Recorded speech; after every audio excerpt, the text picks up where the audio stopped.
Okay, we're on chapter 17, and it's titled A Tantrum. She had got up very early in the morning and had worked hard in the garden, and she was tired and sleepy. So as soon as Martha had brought her supper and she had eaten it, she was glad to go to bed. As she laid her head on the pillow, she murmured to herself, I'll go out before breakfast and work with Dickon, and then afterward, I believe, I'll go to see him. She thought it was the middle of the night when she was awakened by such dreadful sounds that she jumped out of bed in an instant. What was it? What was it? The next minute she felt quite sure she knew. Doors were opened and shut, and there were hurrying feet in the corridors, and someone was crying and screaming at the same time, screaming and crying in a horrible way. It's Colin, she said. He's having one of those tantrums the nurse calls hysterics. How awful it sounds. As she listened to the sobbing screams, she did not wonder that people were so frightened that they gave him his own way in everything rather than hear them. She put her hands over her ears and felt sick and shivering. I don't know what to do. I don't know what to do, she kept saying. I can't bear it. Once she wondered if he would stop if she dared to go to him, and then she remembered how he had driven her out of the room and thought that perhaps the sight of her might make him worse. Even when she had pressed her hands more tightly over her ears, she could not help and keep the awful sounds out. She hated them so and was so terrified by them that suddenly they began to make her angry, and she felt as if she would like to fly into a tantrum herself and frighten him as he was frightening her. She was not used to anyone's tempers but her own. She took her hands from her ears and sprang up and stomped her foot. He ought to be stopped. Somebody ought to make him stop. Somebody ought to beat him, she cried out. Just then she heard her feet almost running down the corridor, and her door opened and the nurse came in. She was not laughing now by any means. She even looked rather pale. He has worked himself into hysterics, she said in a great hurry. He'll do himself harm. No one can do anything with him. You come and try like a good child. He likes you. He turned me out of his room this morning, said Mary, stamping her foot with excitement. The stamp rather pleased the nurse. The truth was that she had been afraid she might find Mary crying, hiding her head under the bedclothes. That's right, she said. You were in the right humor. You go and scold him. Give him something new to think of. Do go, child, as quickly as ever you can. It was not until afterward that Mary realized that the thing had been funny, as well as dreadful. That it was funny that all the grown-up people were so frightened that they came to a little girl just because they guessed she was almost as bad as Colin himself. She flew along the corridor, and the nearer she got to the screams, the higher her temper mounted.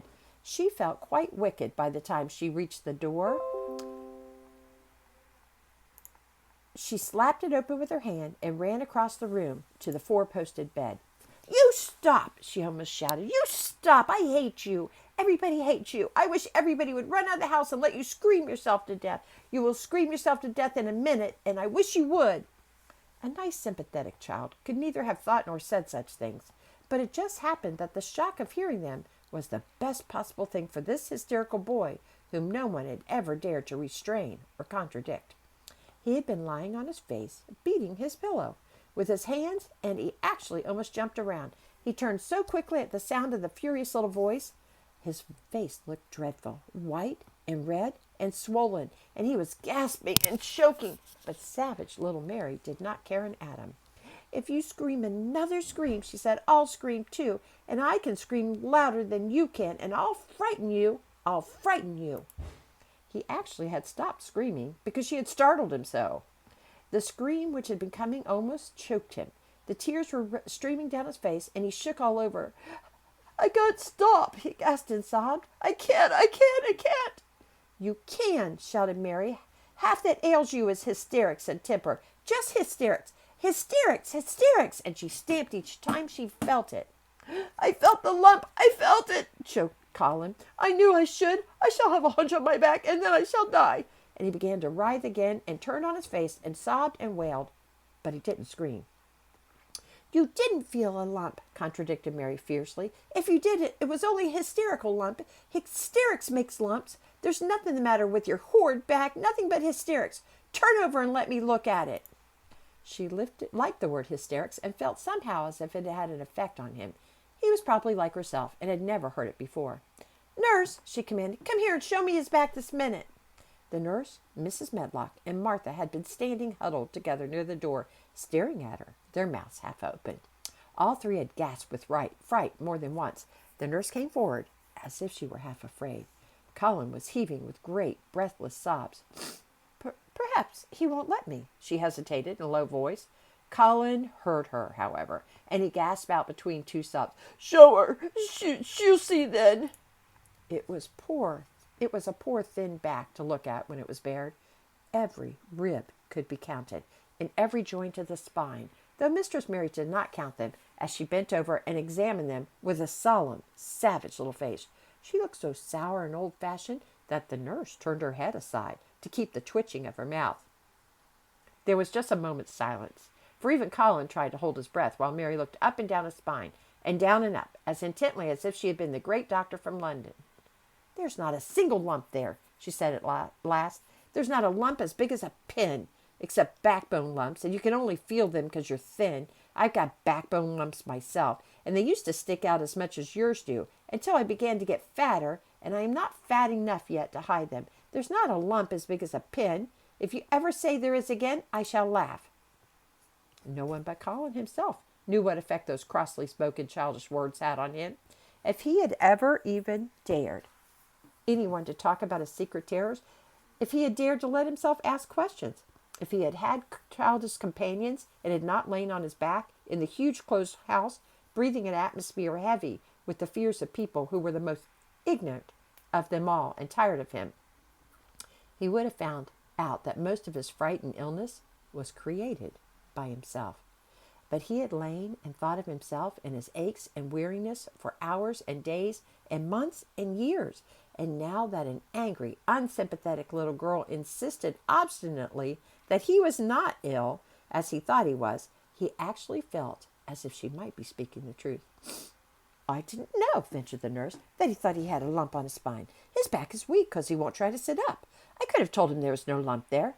Colin gulped and turned his face a little to look at her.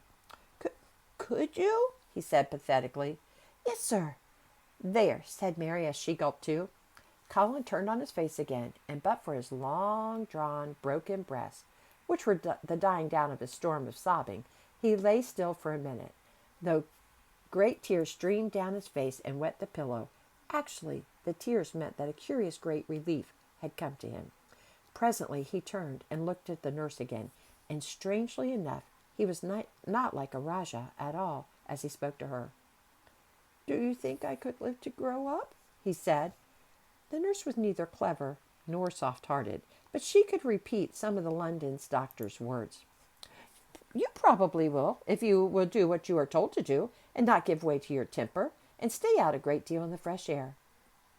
Colin's tantrum had passed, and he was weak and worn out with crying, and this perhaps made him feel gentle. He put out his hand a little toward Mary, and I am glad to say that her own tantrum having passed, she was softened too and met him halfway with her hand, so there was a sort of making up. "I'll go out with you, Mary," he said. "I shan't take fresh air if we can find—" He remembered just in time to stop himself from saying, "if we can find the secret garden," and he ended, "I shall like to go out with you if Dickon will come and push my chair. I do so want to see Dickon and the fox and the crow." The nurse remade the tumbled bed and shook and straightened the pillows. Then she made Colin a cup of beef tea and gave a cup to Mary, who was really very glad to get it after her excitement. Mrs. Medlock and Martha gladly slipped away, and everything was neat and calm and in order. The nurse looked as if she would finally gladly slip away also. She was a healthy young woman who resented being robbed of her sleep, and she yawned quite openly as she looked at Mary, who had pushed her big footstool close to the four-posted bed and was holding Colin's hand. "You must go back and get your sleep out," she said. "He'll drop off after a while, if he's not too upset. Then I'll lie down myself in the next room." "Would you like me to sing you that song I learned from my ayah?" Mary whispered to Colin. His hand pulled hers gently, and he turned his tired eyes on her appealingly. "Oh, yes," he answered. It's such a soft song. I shall go to sleep in a minute." "I will put him to sleep," Mary said to the yawning nurse. "You can go if you like." "Well," said the nurse with an attempt at reluctance, If he doesn't go to sleep in half an hour, you must call me." "Very well," answered Mary. The nurse was out of the room in a moment, and as soon as she was gone, Colin pulled Mary's hand again. "I almost told you, but I stopped myself in time. I won't talk, and I'll go to sleep, but you said you had a whole lot of nice things to tell me. Have you? Do you think you have found out anything at all about the way into the secret garden?" Mary looked at his poor little tired face and swollen eyes, and her heart relented. "Yes," she answered. "I think I have, and if you will go to sleep, I will tell you tomorrow." His hand quite trembled. "Oh, Mary," he said. "Oh, Mary, if I could get into it, I think I should live to grow up. Do you suppose that instead of singing the Aya song, you could just tell me softly as you did that first day what you imagine it looks like? I'm sure it will make me go to sleep." "Yes," answered Mary. "Shut your eyes." He closed his eyes and lay quite still, and she held his hand and began to speak very slowly in a very low voice. "I think it has been left alone so long that it has grown all into a lovely tangle. I think the roses have climbed and climbed and climbed until they hang from the branches and walls and creep over the ground, almost like a strange gray mist. Some of them have died, but many are alive, and when the summer comes, there will be curtains and fountains of roses. I think this ground is full of daffodils and snowdrops and lilies and irises working their way out of the dark. Now the spring has begun, perhaps. Perhaps." The soft drone of her voice was making him stiller and stiller, and she saw it and went on. "Perhaps they are coming up through the grass. Perhaps there are clusters of crocuses, purple crocuses and gold ones even now. And perhaps the leaves are beginning to break out and uncurl. And perhaps the gray is changing, and a green gauze veil is creeping over everything. And the birds are coming to look at it because it is so safe and still. And perhaps, very softly and slowly indeed, the robin has found a mate and is building a nest, and Colin was asleep." That's chapter 17, maybe? I think it was chapter 17.